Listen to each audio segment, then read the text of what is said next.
ni fatin akahupe ni fatin katon mi kipa tay nak na kapek ngay chia cha na akan hem tu der liu cha na kathaza dây tích chan po akan nak lam thuan der tu boy pa nang he ti anwam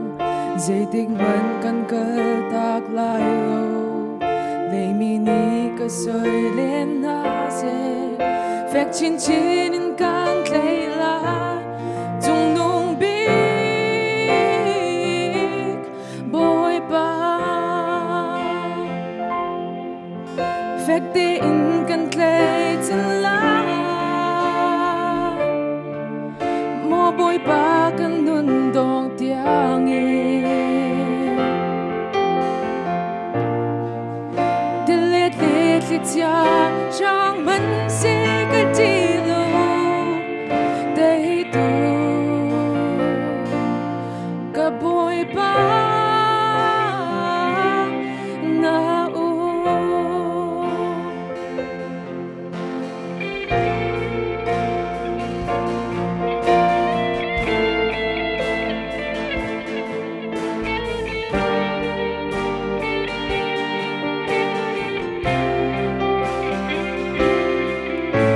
chia cha na akan hem tu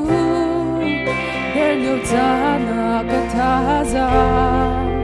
dây tích cha po akan na lam thuan te tu boy pa nang he ti anwam dây tích ban kan kal tak lai lo lei mi ni ka soi len na se phek chin chin in kan klei lai tung nung big boy pa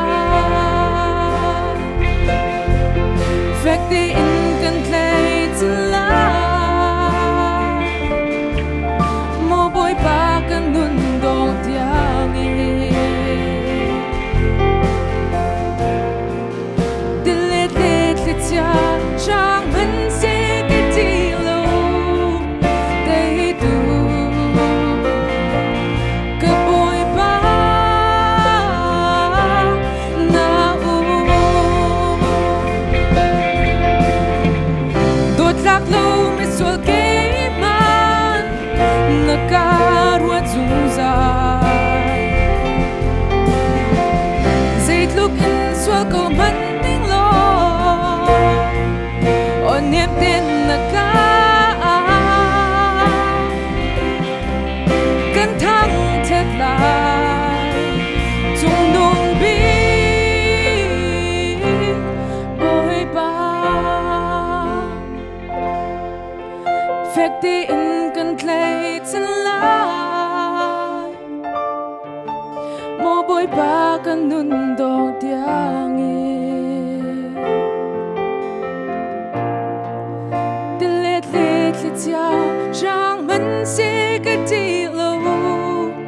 dei tu ka boy pa na u boy pa ni super lang sa kasi